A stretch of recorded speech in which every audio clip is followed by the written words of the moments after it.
Fans have always been interested in the idea of DC and Marvel characters meeting up. Since Superman vs. The Amazing Spider-Man, which was the first official crossover between Marvel and DC in 1976, there have been many other crossovers. Fans still haven't seen this crossover in real life though. The Rock, who will be in the upcoming DC movie Black Adam, has said before that Marvel and DC should work together. Starting us off, The Rock says that DC does not want to copy and be like Marvel. Multiple reports say that DC is looking for a leader for the DC universe who's like Kevin Feige. As Black Adam, Dwayne Johnson is joining the DCEU. He was thought to be a good choice for the job because he had a lot to do with Black Adam. When asked if he was interested, The Rock said that the best job for him at DC would be as an advisor. The best job I could have for DC would be as a consultant, where I could help. I love DC, Johnson told Variety. It's in my blood. The actor from Red Notice said that he's there to help in any way he can, including looking for the right leader or leaders. The actor who plays Black Adam also said that DC will not attack Marvel in any way. He said that what Marvel has done is amazing,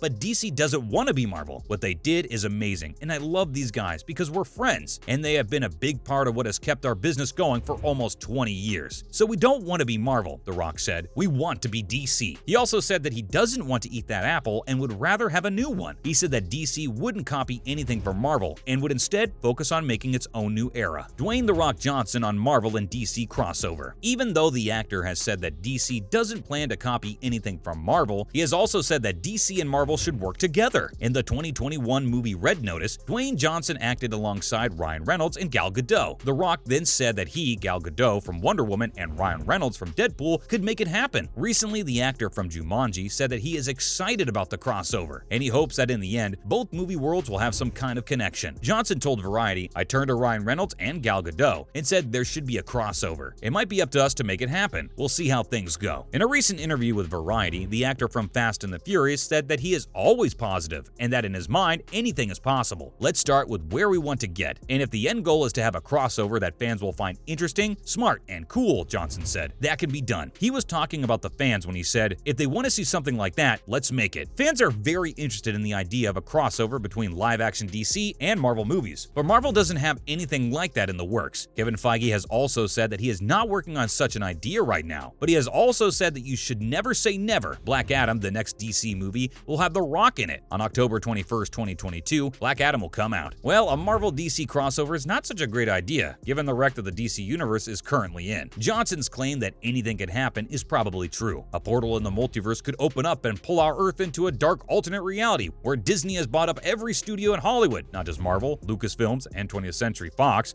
as part of a sneaky plan to bring together Batman, Iron Man, Yoda, the X-Men, Powerpuff Girls, and Banana Man in a single mega ensemble. But without these kinds of events, it doesn't seem likely that DC and Marvel's biggest heroes will meet on the big screen soon, unless it's in a Lego movie. This is partly because the two movie worlds are so different. The Marvel Cinematic Universe, MCU, has been well thought out from the start. Superheroes like Captain America, Thor, and Iron Man were introduced to audiences in separate movies before they came together in The Avengers in 2012. Since then, the studio has added more and more costume heroes to the mix, like an expert plate spinner adding new dishes. A big part of its success comes from making sure the quality is good, but the tone is also very important. Almost any Marvel superhero can show up in any other Marvel movie or Disney Plus show, because they are all lighthearted, funny, and sometimes self-referential. Directors come and go, but the person in charge stays the same. Kevin Feige makes sure every episode looks and feels like Marvel. DC, on the other hand, is no longer even a universe. That plan was scrapped after Justice League failed to impress audiences in 2017. Ben Affleck's Batman, Henry Cavill's Superman, and Gal Gadot's Wonder Woman may have hung out together, but Joaquin Phoenix's Joker and Robert Pattinson's version of the Caped Crusader from the Batman are in a completely different universe than them. If The Flash ever comes out in theaters, the addition of a DC multiverse may help smooth things over a bit, but it still feels like no one is really in charge. Well, Black Adam could be the new leader of the mess that is currently DC. During an earnings call in August, David Zaslav, the CEO of Warner Discovery, came up with this unique idea that DC would be better off with someone like Feige in charge. Man of Steel, which came out in 2013, was the first DC movie of the current era, so it only took them about 10 years to figure this stuff out. Some people have said that Johnson could be the person who runs DC in the future, and he seems to be up for the job. But the actors gives the fans what they want attitude is why DC movies are so different from one another. Let's be clear, there's nothing wrong with making superhero movies for the masses. Marvel seems to know what its fans want before they do, while DC's early superhero mashups often seem to have been put together by Kevin from marketing. In recent years, Warner has shown that it can cancel the release of a finished movie, like this year's Batgirl, because it seems to be cheaper not to release it. DC can do well with projects that are led by a single director. No fan would have thought of making a Joker movie based on Martin Scorsese's crime movies from the 1970s and 1980s. It's unlikely that any fan forum or Twitter thread could have crowd-guessed a Batman movie in which Bruce Wayne is basically a rich Kurt Cobain. But both of these movies are part of the DC universe and are great. But trusting Warner and DC to run a movie together in which Marvel superheroes have been around for a long time?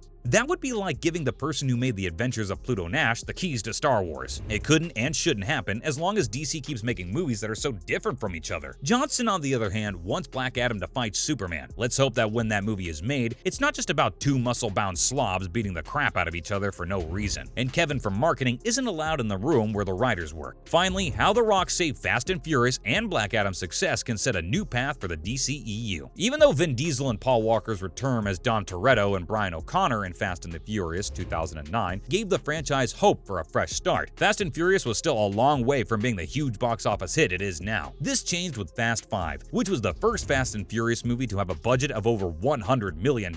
This meant that there were more characters and bigger action scenes. When the tone of the Fast and Furious movies changed and The Rock became a bigger star, it made the franchise into something completely different. Hand-to-hand fights and other amazing action stunts became more important than cars and street races. Fast and Furious made more money around the world after The Rock joined the cast, which isn't a surprise given how much bigger the movies got. After the failure of the Justice League, the DCEU has had trouble coming up with a bigger plan. This has left some of the most important characters in the franchise, like Superman and Batman, in limbo. The success of Black Adam could convince the DCEU to stop playing it safe and go back to making movies that are on par with each other. This is something that needs to happen for The Rock's change in the hierarchy of power teases to be paid off. Dwayne Johnson's plans for Black Adam would be hurt by ignoring Superman and the Justice League. This is why The Rock can improve the DCEU. Even though the future looks good, we still don't know what else The Rock will bring to the DCEU besides Black Adam. Unfortunately, guys, that is all the time we had for today. Make sure to like and subscribe to the channel. Till next time, cheers!